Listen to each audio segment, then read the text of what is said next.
Tu viens à Dieu et tout commence. Mais ce commencement ne doit pas rester immobile.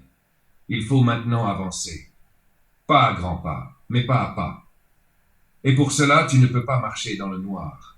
Il te faut une lumière. Cette lumière, c'est sa parole. Ta parole est une lampe à mes pieds et une lumière sur mon sentier. Tu vis dans un monde où tout change vite. Les idées, les lois, les modes, les vérités proclamées. Chaque jour apporte un discours nouveau, une opinion contraire à la veille. Et tu es là au milieu, sans boussole. Mais Dieu, lui, ne change pas, et sa parole ne tremble pas. La Bible n'est pas un vieux livre. Elle respire, elle parle, elle tranche, elle console, elle avertit, elle enseigne. Toute écriture est inspirée de Dieu, et utile pour enseigner, pour convaincre, pour corriger, pour instruire dans la justice. Timothée 3, la justesse. Ce n'est pas un savoir figé, c'est une voix. Quand tu lis la Bible, tu n'es pas devant des mots morts. Tu es face à Dieu qui parle. Il ne t'explique pas tout d'un coup. Il te nourrit chaque jour. Comme la manne dans le désert, pas pour demain, pour aujourd'hui. L'homme ne vivra pas de pain seulement, mais de toute parole qui sort de la bouche de Dieu. Matthieu. Tu ne lis pas pour apprendre, tu lis pour vivre. Et quand tu lis, il faut t'arrêter. Laisser descendre les mots dans ton cœur, ne pas courir. Lire peu, mais lire vrai. Lire pour entendre, lire pour obéir. Car la parole ne transforme pas ceux qui l'admirent, mais ceux qui la reçoivent comme une parole vivante. Mettez en pratique la parole et ne vous bornez pas à l'écouter. Jacques 1, 22. Certains te diront que la foi suffit, qu'il n'est pas nécessaire de lire. Mais c'est un piège. Une foi qui ne s'enracine pas dans la parole devient sentiment ou tradition. Elle s'efface avec les saisons. Jésus, lui, priait, mais il citait aussi l'Écriture. Il l'aimait. Il la vivait. Tu peux lire la Bible comme un enfant ouvre une lettre de son père, avec crainte, avec joie, avec confiance. Et même si tu ne comprends pas tout, continue. Ce n'est pas toi qui fais grandir la foi. C'est elle qui te façonne, si tu reviens chaque jour à cette lumière. La foi vient de ce qu'on entend, et ce qu'on entend vient de la parole de Christ. Romains 10, 7. La lumière brille encore. Elle est pour toi. Elle éclaire ton sentier. Elle ne s'éteindra jamais. Tu n'as pas besoin d'apprendre un langage sacré. Tu n'as pas besoin de réciter des phrases longues ou profondes. Tu peux parler à Dieu comme un enfant parle à son père. Sans artifice, sans crainte, sans détour. Mais toi, quand tu pries, entre dans ta chambre, ferme ta porte et prie ton Père qui est là dans le lieu secret, et ton Père qui voit dans le secret te le rendra. Matthieu 6. Ce n'est pas un ordre dur, c'est une invitation douce. Tu n'as pas besoin de foule, de cérémonie, ni de décor. Il suffit de fermer la porte, le silence suffit. La vérité suffit. Tu parles et Dieu écoute. Même si tu balbuties, même si tu pleures, même si tu ne sais pas quoi dire. Jésus n'a jamais exigé une prière parfaite. Il a écouté les pauvres, les lépreux, les voleurs repentis. Il a écouté des phrases simples, parfois sans mots. « Seigneur, souviens-toi de moi » Luc 27, 42, a dit le brigand. Et Jésus lui a promis le paradis. Il n'attendait pas un discours, il attendait un cœur ouvert. Aujourd'hui, beaucoup prient pour se montrer. Ils en font un spectacle. Ils veulent convaincre les hommes. Mais Dieu n'est pas un public, il est un père. Il ne regarde pas le style, il regarde le cœur. Tu peux lui parler quand tu veux. Le matin, le soir, en marchant, en t'allongeant, en souffrant. Tu peux lui dire ce que tu ressens, ce que tu ne comprends pas, ce que tu redoutes, ce que tu espères. Tu peux le supplier. Tu peux te taire aussi. Il entend le silence quand il vient du cœur. Ne crois pas qu'il faut beaucoup de mots pour qu'il t'écoute. Votre Père sait de quoi vous avez besoin avant que vous le lui demandiez. Matthieu 6, plié. Mais il aime que tu viennes à lui. Comme un enfant qui tend les bras, comme un fils qui revient à la maison. La prière n'est pas un devoir, c'est une respiration. Tu peux vivre sans prier, comme on peut marcher en retenant son souffle. Mais tôt ou tard, tu t'essouffles. La prière, c'est l'âme qui respire Dieu. Et plus tu pries, plus tu vis avec lui. Tu n'es plus seul. Tu sais qu'il est là, qu'il t'écoute, qu'il répond. Pas toujours comme tu veux, mais toujours pour ton bien. Invoque-moi et je te répondrai. Commence. Un mot suffit. Dis Père. Et il est là. Tu ne peux pas grandir seul. Tu peux croire seul. Tu peux prier seul. Tu peux lire dans le silence. Mais tôt ou tard, la foi a besoin des autres, comme le feu a besoin d'autres flammes pour ne pas s'éteindre. Il persévérait dans l'enseignement des apôtres, dans la communion fraternelle, dans la fraction du pain et dans les prières. Acte 2. Ils venaient d'entendre Pierre. Ils avaient été transpercés au cœur. Ils avaient cru. Et aussitôt ils se sont rassemblés, non pas par habitude, mais par nécessité. Parce que Dieu, en appelant un homme, ne l'arrache pas à l'humanité. Il l'intègre à un peuple nouveau, vivant, uni. Tu peux vouloir rester à l'écart. Tu te méfies peut-être des églises, des groupes, des hommes. Tu as vu des fautes, des scandales, des trahisons. Tu ne veux plus te laisser approcher. Mais Dieu n'a jamais dit que ses enfants seraient parfaits. Il a dit qu'ils seraient frères. Et quand les frères se réunissent, quelque chose d'unique se produit. Non un rassemblement humain, mais une famille. Là où 2 ou 3 sont assemblés en mon nom, je suis au milieu d'eux. Matthieu 18. Tu viens et ce n'est plus un lieu seulement, c'est une maison. Dieu y est présent. Et tu y trouves ta place. Les premiers croyants ne venaient pas pour discuter. Ils venaient pour écouter, pour apprendre, pour prier ensemble. Ils partageaient la parole, le pain, les pleurs, la joie, et leur foi se fortifiait. Le feu prenait, la vie circulait. Aujourd'hui, beaucoup se disent croyants, mais vivent isolés. Ils croient sans marcher. Ils s'arrêtent au bord du chemin, et peu à peu la foi s'éteint. Non par révolte, par fatigue, par solitude. Dieu ne veut pas ça pour toi. Il veut t'unir à d'autres. Non pour te perdre, mais pour te fortifier. Tu ne choisis pas ta famille. Tu ne choisis pas toujours ceux avec qui tu avances, mais tu avances avec eux. Tu les supportes, tu les aides, tu les écoutes, et tu te laisses porter quand tu n'as plus de force. L'Église n'est pas une institution, c'est un corps, et tu y as ta fonction. Ton cœur, ta foi, ta voix, ton service. Vous êtes le corps de Christ, et vous êtes ses membres, chacun pour sa part. Coutse 27. Tu n'es pas un observateur, tu es un frère, une sœur, un membre vivant. Alors viens, approche-toi, pas pour juger, pour aimer, pour grandir, car Dieu t'a appelé non pour marcher seul, mais pour bâtir avec les autres.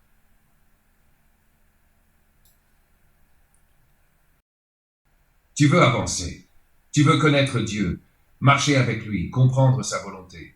Mais soudain, tu lèves les yeux, et devant toi s'élève une forêt, trop dense, trop confuse, une multitude de chemins, de voies, de groupes, chacun criant qu'il a la vérité, et toi seul au seuil de tout cela. Qui écouter? Où aller? Qui croire? Les catholiques ont leur rite, les orthodoxes leur mystère, les protestants leur histoire, les évangéliques leur zèle. Et puis les autres, Mormons, témoins de Jéhovah, groupes nouveaux, chants nouveaux, promesses nouvelles. Chacun se présente comme guide, chacun parle de Jésus, mais pas toujours du même Jésus. Tu es comme un enfant au marché, perdu au milieu des cris des vendeurs. Chacun t'appelle, chacun veut ton regard, ton adhésion, ton cœur. Mais Jésus n'est pas perdu dans cette foule, il n'a jamais été bavard. Il ne t'attire pas par la masse, il n'appelle pas à la confusion. Il a dit, mes brebis entendent ma voix, je les connais et elles me suivent. Jean 10, voilà la seule vraie direction, sa voix. Comment la reconnaître? Avant tout, demande à Jésus de te diriger et il le fera. L'église que tu dois rejoindre ne flatte pas, elle ne vend pas, elle n'est pas davantage un spectacle. Elle ne crie pas plus fort que les autres, mais elle est fidèle, fidèle à l'écriture, fidèle à la vérité. Elle laisse plus de place à la parole et à l'adoration qu'à la musique. Elle est fidèle au caractère de Dieu, saint, humble, droit, à la loi et au témoignage. Si l'on ne parle pas ainsi, il n'y aura pas d'aurore pour le peuple. Ésaïe 8. Regarde ce qu'on t'enseigne. Est-ce qu'on place Jésus au centre? A-t-on plutôt recours à des traditions humaines? Est-ce que cela t'attache à la Bible ou à une organisation? Est-ce que cela t'invite à la repentance ou à une sécurité trompeuse? Est-ce que cela t'amène à te courber devant la croix ou à te glorifier de faire partie d'un groupe? Cette Église est-elle fastueuse ou met-elle un point d'honneur à la simplicité? Jésus a dit « Entrez par la porte étroite » Matthieu 7, vers 13. Cette porte, ce n'est pas une Église, c'est lui. Je suis le chemin, la vérité et la vie. Nul ne vient au Père que par moi. Jean 14, vers 6. Si une doctrine t'en détourne, fuis-la. Si un groupe t'emmène ailleurs qu'à la croix, quitte-le. Si un discours ajoute des règles, des livres, des rites, des dogmes, des apparitions, des fables, rejette-les. Dans l'Écriture, l'Église n'est pas un édifice, ni une institution. La véritable Église du Christ n'a pas de mur. C'est un rassemblement de rachetés qui marche dans la vérité, avec foi et humilité. Là où 2 ou 3 sont assemblés en mon nom, je suis au milieu d'eux. Matthieu 18, verset 20. L'Église vraie, tu ne la reconnaîtras pas par sa taille, ni par son prestige, mais par sa fidélité à la parole, par sa sainteté, par sa simplicité. Aujourd'hui, tout se mélange. L'ésotérisme emprunte les mots de la Bible. Des gourous se font appeler christiques. Des mouvements parlent d'amour, mais rejettent le péché. Des communautés promettent des miracles, mais ne prêchent jamais la croix. Le diable ne retire pas le nom de Jésus. Il le salit, il le vide, il en fait un produit, un slogan, une façade. Alors ouvre ta Bible. Ne crois pas tout ce qu'on te dit. Regarde si ce qu'on enseigne s'y trouve. Les gens de Béret examinaient chaque jour les Écritures pour voir si ce qu'on leur disait était exact. Acte 17, 11. Fais comme eux et prie. Demande à Dieu un cœur qui discerne, une oreille qui entend, des yeux qui voient. Tu n'as pas besoin de suivre une foule, tu as besoin de suivre Jésus. Et il ne t'abandonnera pas dans ce labyrinthe. Il te guidera, lui-même, parce qu'il t'a cherché et qu'il veut t'amener jusque chez lui. L'Église véritable ne se juge ni à son apparence, ni à son ancienneté. Elle ne se bâtit pas sur une tradition, sur un homme ou sur une émotion. Elle vit de la parole. Elle l'ouvre, elle la lit, elle l'annonce, sans la déguiser, sans la corriger, sans y mêler des idées nouvelles, ni des visions d'hommes. Je l'adjure devant Dieu et devant Jésus-Christ. Prêche la parole, insiste en toute occasion, favorable ou non. Timothée 4. Voilà le signe. Une Église qui prêche la parole. Non pas ce qu'elle pense que les hommes veulent entendre, mais ce que Dieu a dit. Elle parle du péché, non pour condamner, mais parce que la croix est incompréhensible sans lui. Elle ne connaît pas le compromis. Dieu ne se compromet pas avec le mal. Elle parle de la grâce, non comme d'une faveur légère, mais comme d'un pardon obtenu au prix du sang. Car je n'ai pas eu la pensée de savoir parmi vous autre chose que Jésus-Christ et Jésus-Christ crucifié. Corinthiens 2, verset 2. Elle ne vend pas de miracles, et Jésus est son seul médiateur. Elle hait les idoles. Elle ne promet pas la prospérité terrestre. Elle ne t'enseigne pas à croire en toi. Elle t'enseigne à croire en Christ. Si quelqu'un annonce un autre évangile que celui que nous vous avons prêché, qu'il soit maudit. Galates 1, 9. Regarde bien. L'Église fidèle ne cherche pas à plaire au monde. Elle ne s'adapte pas à l'ère du temps. Elle ne t'adoucit pas les exigences de Dieu pour que tu restes assis. Elle t'appelle à marcher, à renoncer, à te repentir, à suivre Jésus, sans condition, sans détour, que votre oui soit oui et que votre non soit non. Matthieu 5 et 37. Elle ne joue pas sur tes émotions. Elle n'élève pas des hommes. Elle n'exalte pas des expériences. Elle t'enseigne la parole, chaque mot, chaque verset, sans l'édulcorer, parce qu'elle sait qu'un seul verset est trahi et tout peut s'effondrer. Toute parole de Dieu est éprouvée. Il est un bouclier pour ceux qui cherchent en lui un refuge. N'ajoute rien à ses paroles, de peur qu'il ne te reprenne et que tu ne sois trouvé menteur. Proverbe 30, vers 5-6. Cette Église-là n'a pas l'aspect des cathédrales. Cette Église-là n'est pas une institution. Et elle n'a sans doute pas de faste. Elle n'a peut-être pas les moyens d'autres. Elle ne se vante pas. Mais elle se tient debout, Bible ouverte, genoux pliés. Et là, tu es en sûreté, parce que Dieu y est honoré, parce que sa parole y est crue, parce que Jésus y est proclamé, non comme un exemple, mais comme un sauveur. Tu peux t'y asseoir sans crainte, tu y entendras la voix du berger. Tu peux marcher avec foi et pourtant vaciller. Tu peux aimer Dieu et trembler. Il suffit d'un chagrin, d'un silence, d'une nuit plus longue que les autres. Le doute ne prévient pas. Il s'insinue comme un brouillard. Il ne crie pas, il glisse. Et tu te demandes soudain s'il est encore là. Mais Dieu n'est pas comme les hommes. Il ne quitte pas ceux qu'il aime. Il ne fuit pas quand tout s'effondre. Je ne te délaisserai pas et je ne t'abandonnerai pas. Hébreux 1. Il l'a promis. Pas à ceux qui réussissent, à ceux qui croient, à ceux qui tombent parfois mais se relèvent en l'appelant. Tu vis dans un siècle qui cherche des réponses immédiates, des preuves visibles. Mais la foi ne marche pas à la lumière du monde. Elle s'attache à une parole. Le juste vivra par la foi, Romains 1, verset 17. Et cette foi passe par l'épreuve. Pas pour te perdre, mais pour t'enraciner. L'épreuve révèle si ta foi repose sur Dieu ou sur toi, si tu le suis pour ce qu'il donne ou pour ce qu'il est. Job, dépouillé de tout, a dit « L'Éternel a donné, l'Éternel a repris.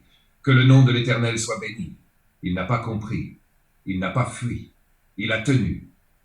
Dieu ne t'abandonne pas quand tu ne sens plus rien. Il est là, même quand tu doutes, même quand tu te tais. Même quand je marche dans la vallée de l'ombre de la mort, je ne crains aucun mal, car tu es avec moi. Psaume 23. Ce tu suffit. Il ne t'explique pas toujours pourquoi, mais il marche avec toi. Et si le doute persiste, si tu cries sans réponse, n'oublie pas que même Jésus, dans sa douleur, a crié « Mon Dieu, pourquoi m'as-tu abandonné ?» Matthieu 27, verset. Et pourtant, le Père était là. Il préparait la résurrection. Tu ne tiens pas parce que tu es fort. Tu tiens parce qu'il te soutient. Le Dieu fidèle ne permettra pas que vous soyez tentés au-delà de vos forces, mais avec la tentation, il préparera aussi le moyen d'en sortir. Corinthiens 10, 13. Il n'enlève pas toujours la tempête, mais il t'y garde. Alors, quand tu chancelles, rappelle-toi ce qu'il a dit. Ne regarde pas au vent. Regarde à sa parole. C'est par la foi que l'on tient ferme, comme voyant celui qui est invisible. Hébreux. Il est là. Même si tu ne le vois pas. Même si tu ne le sens plus. Il est là, et il ne partira pas. La foi n'est pas une tranquillité. C'est une lutte. Une force invisible te pousse vers Dieu, mais 1000 autres cherchent à t'en détourner. Le doute, la peur, la fatigue, les voix du monde, les blessures passées, tout s'élève pour t'arrêter.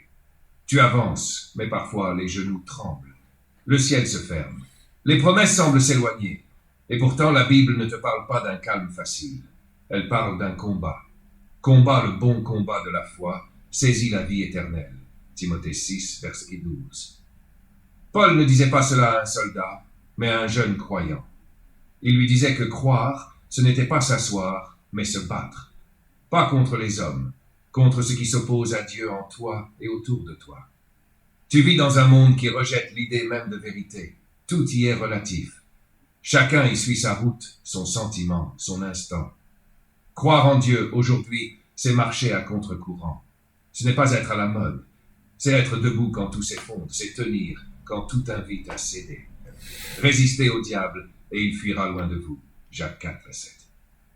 Mais tu n'es pas seul. Tu n'es pas abandonné sur un champ de bataille désert. Tu n'avances pas sans secours. Le Seigneur est celui qui marche avec toi. Il ne te délaissera pas. Deutéronome 31. Il combat pour toi. Il te donne son armure, la vérité, la justice, la paix, la foi, la parole. Éphésiens 6, 11 à 17. Tu n'as pas à inventer tes armes. Tu dois seulement les prendre. Le monde cherche des victoires visibles. Dieu t'apprend à tenir, à rester debout quand tout dit de fuir, à croire quand tout semble perdu. Abraham n'a pas reçu le pays en un jour. Moïse n'a pas vu la mer s'ouvrir tout de suite. David a été traqué avant d'être roi. Jésus, lui-même, a combattu seul au jardin. Mon âme est triste jusqu'à la mort. Et pourtant, il a tenu. Alors toi aussi, tiens bon. Même si ta foi est petite, elle est précieuse. La mise à l'épreuve de votre foi produit la patience. Ce combat t'épure, t'enseigne, t'approfondit. Tu n'en sortiras pas sans cicatrice, mais tu en sortiras vrai. Et chaque jour, tu n'es pas seul. Tu es suivi, tu es porté, tu es soutenu. Le Seigneur me délivrera de toute œuvre mauvaise et me sauvera pour me faire entrer dans son royaume céleste. Timothée 4. La bataille est rude. Mais la victoire est certaine, parce que le Christ déjà l'a remportée. Il y a des jours où tu n'y comprends plus rien. Des versets te semblent fermés, des prières restent sans réponse et ton cœur se lasse. Tu veux croire, mais tu ne sais plus comment. Tu veux avancer, mais tu ne sais plus par où. Tu lis, et les mots te glissent entre les doigts. Tu pries, et tu n'entends que ton silence. C'est alors que Dieu t'envoie une aide, invisible, mais réelle. Présente, même quand tu ne la sens pas. Le Consolateur, l'Esprit Saint, que le Père enverra en mon nom, vous enseignera toutes choses, et vous rappellera tout ce que je vous ai dit. Le Saint-Esprit ne parle pas fort, il ne t'éblouit pas, il ne t'impose rien, il t'éclaire, il t'ouvre l'intelligence, doucement, comme on entr'ouvre une fenêtre au matin. Il ne t'apporte pas une religion, il t'amène à Jésus. Il ne t'ajoute pas des révélations étranges, il te ramène à ce que Jésus a dit. Tu ouvres ta Bible, tu lis un passage, et soudain un mot touche ton cœur. C'est lui. Tu pries sans savoir quoi dire, et une paix t'envahit. C'est lui. Tu étais prêt à lâcher prise, et tu trouves une force que tu n'avais pas. C'est encore lui. Pas une énergie, pas une idée, une personne. L'Esprit lui-même rend témoignage à notre esprit que nous sommes enfants de Dieu. Romains 8, verset 6. Dans ce monde rempli de discours, le Saint-Esprit ne bavarde pas. Il murmure la vérité. Il ne te pousse pas à l'orgueil. Il t'attire à l'humilité. Il ne t'écarte pas des Écritures. Il t'y plonge. Il ne te flatte pas. Il te façonne. Quand le Consolateur sera venu, il vous conduira dans toute la vérité. Certains s'inventent des expériences. D'autres appellent l'esprit, ce qui n'est qu'émotion. Mais la marque de sa présence, ce n'est pas l'exaltation, c'est l'obéissance. C'est la joie tranquille, c'est la foi, même au milieu du doute. C'est la parole de Jésus gravée dans ton cœur, non comme un souvenir, mais comme une vie. Et quand tu ne sais plus prier, quand tu ne peux que soupirer, l'Esprit prie pour toi. L'Esprit intercède lui-même par des soupirs inexprimables. Romains 8. Tu es faible, il le sait. Tu doutes, il reste. Tu tombes, il te relève. Il ne te quitte pas. Il est la main de Dieu posée sur ton épaule, chaque jour, chaque nuit. Il ne te remplacera pas dans le combat, mais il t'accompagnera jusqu'au bout. Parce qu'il a été envoyé pour cela. Parce qu'il vient de Dieu. Parce qu'il demeure en toi. Tu vis dans un monde qui chancelle. Les repères s'effacent, les voix se brouillent, les vérités s'échangent contre des opinions. Chacun se cherche, s'invente, se disperse. Et toi, au milieu de tout cela, tu crois, tu avances, tu appartiens à Christ, tu portes son nom. Alors tu brilles, vous êtes la lumière du monde. Une ville située sur une montagne ne peut être cachée. Matthieu 5, 14. Ce n'est pas une ambition, c'est une conséquence. Tu n'as pas à devenir lumière, tu l'es, non par nature, mais parce que Jésus vit en toi. Pendant que je suis dans le monde, je suis la lumière du monde. Et maintenant qu'il est monté au ciel, il a laissé ses témoins. Il a laissé les siens. Tu n'as pas besoin d'éblouir. Tu n'as pas besoin de convaincre par des discours brillants. Il suffit de vivre vrai, d'aimer, de servir, d'agir en silence là où d'autres se taisent, d'être honnête quand tout triche, fidèle quand tout trahit, doux quand tout s'enflamme. Le monde regarde, il observe les croyants, il les attend au tournant, il guette la moindre faille pour pouvoir dire « ils ne valent pas mieux ». Ne lui donne pas cette joie, mais ne cherche pas non plus à paraître irréprochable.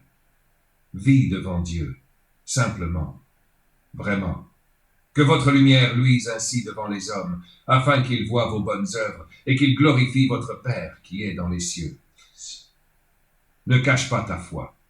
Ne la renferme pas comme un bien fragile. Elle n'est pas une chose à garder.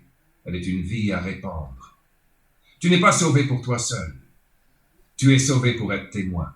Pas témoin de toi, mais témoin de Jésus. Vous serez mes témoins. Jusqu'aux extrémités de la terre. Acte 1, verset 8. Ce que je fais aujourd'hui pour toi, tu le feras demain pour d'autres.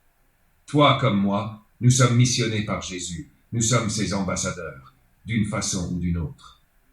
Et ce témoignage, il ne passe pas toujours par des mots. Il passe par ta patience, par ton regard, par ton pardon, par ta manière de te tenir debout dans l'épreuve. Soyez toujours prêts à vous défendre, avec douceur et respect, devant quiconque vous demande raison de l'espérance qui est en vous. On demandera. À un moment, on demandera. Et tu répondras, non en récitant, en racontant, en vivant. Tu es lumière, pas pour juger, mais pour éclairer, pas pour te glorifier, mais pour guider. Dans une pièce obscure, même une bougie suffit à rassurer. Sois cette bougie, là où Dieu t'a placé, pas ailleurs, ici, maintenant, parce que c'est ainsi qu'il touche les cœurs. Par des vies changées, visibles, paisibles, et quand tu aimeras sans retour, quand tu serviras sans bruit, quand tu pardonneras sans raison, alors sans que tu le saches, quelqu'un verra, et peut-être qu'en silence il priera. Tu peux dire que tu crois, tu peux parler de Dieu, citer des versets, porter une croix autour du cou, tu peux même prier en public. Mais ce que les gens regardent, ce n'est pas ce que tu dis, c'est ce que tu fais. Ta vie parle, elle parle dans le silence, elle parle quand tu pardonnes, quand tu aides, quand tu renonces, et parfois elle crie, même quand tu ne dis rien. Ayez au milieu des païens une bonne conduite, afin que, là même où ils vous calomnient comme si vous étiez des malfaiteurs, ils remarquent vos bonnes œuvres et glorifient Dieu, au jour où il les visitera. Tes gestes, tes décisions, ta manière de réagir face à l'injustice, à la provocation, à l'insulte, tout cela forme un témoignage plus puissant qu'un discours. On te jugera, on te rejettera peut-être. Mais si ta vie est droite, fidèle, désintéressée, elle désarmera les accusations. Elle fera naître des questions dans les cœurs les plus fermés. Parce que dans ce monde, l'amour vrai est rare. L'humilité surprend, la bonté désintéressée déroute, et la paix, au milieu des tempêtes, étonne. Soyez des imitateurs de Dieu comme des enfants bien-aimés, et marchez dans l'amour. Ce que tu vis doit correspondre à ce que tu crois. Sinon, tu deviens un contre-témoignage, et le nom de Dieu est bafoué à cause de toi. Le nom de Dieu est blasphémé parmi les païens à cause de vous, Romains 2, vous. Ce verset est dur, mais il est juste. Ceux qui ne croient pas ne liront peut-être jamais l'Évangile, mais ils liront ta vie. Ils verront comment tu parles à tes enfants, comment tu te comportes au travail, comment tu traites les faibles, comment tu vis quand personne ne te regarde. Et s'ils y voient la lumière, ce sera une semence. Ta vie n'est pas une scène. Tu ne joues pas un rôle. Tu es appelé à ressembler à Jésus, pas à l'imiter de loin, à lui ressembler de plus en plus. Celui qui dit qu'il demeure en lui doit marcher aussi comme il a marché lui-même. C'est lent, c'est vrai, et c'est visible. Et quand tu auras agi ainsi, non pour être vu, mais pour être fidèle, peut-être que quelqu'un viendra vers toi. Il ne te dira pas tout de suite qu'il croit, mais il te dira, il y a en toi quelque chose que je n'ai pas. Et là tu pourras lui parler, parce que ta vie aura préparé son cœur. Tu connais l'amour des hommes. Il est souvent intéressé, fragile, changeant. Il dépend des jours, des humeurs, des circonstances. Mais Jésus parle d'un autre amour, un amour ferme, un amour qui ne se retire pas, un amour qui ne fait pas semblant. Je vous donne un commandement nouveau. Aimez-vous les uns les autres. Comme je vous ai aimé, vous aussi, aimez-vous les uns les autres. À ceci, tous connaîtront que vous êtes mes disciples, si vous avez de l'amour les uns pour les autres. Jean 13, 34, 35. Aimer comme Jésus, c'est aimer sans chercher son intérêt. Il a lavé les pieds de ceux qui allaient fuir. Il a pardonné à ceux qui le clouaient. Il a tendu la main à ceux que tout le monde méprisait. Il n'a pas regardé à son égalité avec Dieu comme une proie à saisir, mais il s'est abaissé lui-même. Philippiens 2, 6, 7. L'amour du Christ descend. Il ne se montre pas, il sert. Aimer ainsi, ce n'est pas éprouver une émotion forte, c'est faire un choix. Tu peux aimer quelqu'un même s'il ne t'attire pas, même s'il t'a blessé, même s'il ne change pas. Tu peux aimer par décision, par obéissance, parce que Jésus t'a aimé le premier. Nous l'aimons parce qu'il nous a aimé le premier. 1 Jean 4, 19. Et cet amour-là, personne ne peut l'inventer. Il vient d'en haut. Il ne naît pas de la volonté de l'homme. Il est répandu dans le cœur par l'Esprit. L'amour de Dieu est répandu dans nos cœurs par le Saint-Esprit. Sans lui, tu donneras quelques gestes, quelques mots. Mais ton cœur restera fermé. Avec lui, tu regarderas autrement. Tu écouteras autrement. Tu pardonneras. Le monde regarde, il se méfie des paroles. Mais il ne peut pas nier un amour vrai.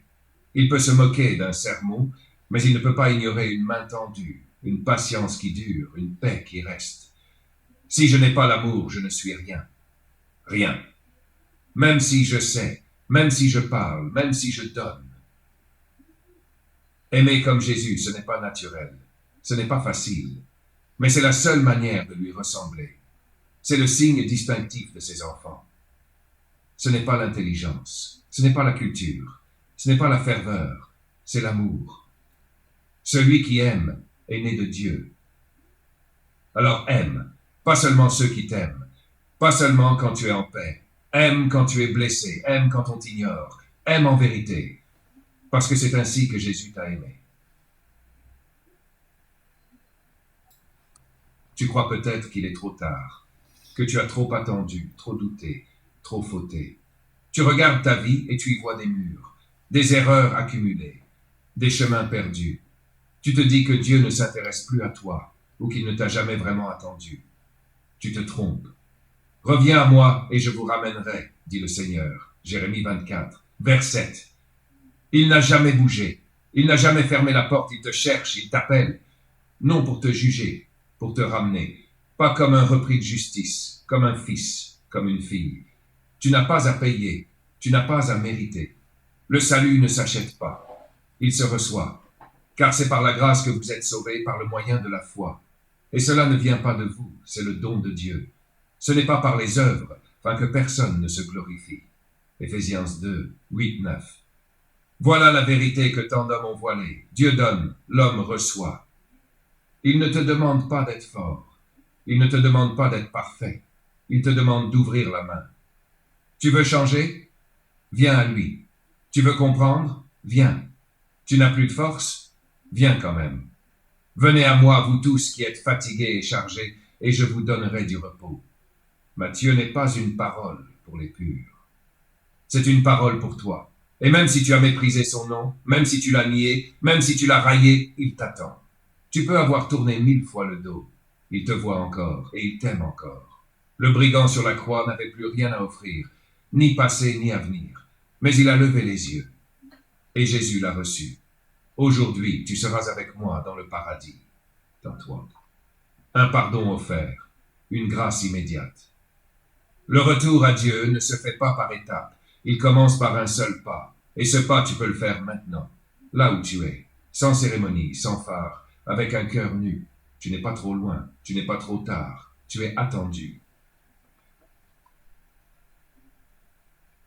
Seigneur, je ne sais pas si tu m'écoutes. Je ne sais pas même si tu existes. Mais ce soir, je parle quand même. Peut-être à toi, peut-être à personne. Mais je parle. Je ne te vois pas, je ne te comprends pas, je ne te connais pas. Et pourtant il y a en moi comme un silence qui appelle, une faille que rien ne comble, une soif sans nom. Est-ce toi qui l'as mise là? On m'a dit que tu étais lointain, ou sévère, ou indifférent, mais on m'a dit aussi que tu étais père, que tu aimais, que tu attendais. Alors je viens, pas avec des mots religieux, pas avec une foi bien ordonnée. Je viens avec mes doutes, mes blessures, mes refus. Je viens avec ce que je suis, avec ma sincérité. Si tu existes, parle à mon cœur. Si tu vois ma vie, fais-moi signe. Si tu m'aimes, montre-le. Pas avec des éclairs, pas avec des discours. Mais comme un père parle à son enfant, comme la lumière entre doucement dans une pièce fermée. Je ne promets rien, je ne mérite rien. Mais je t'ouvre la porte, un peu, juste assez pour que tu y entres, si tu le veux. Et si tu viens, ne me laisse plus repartir. Amen.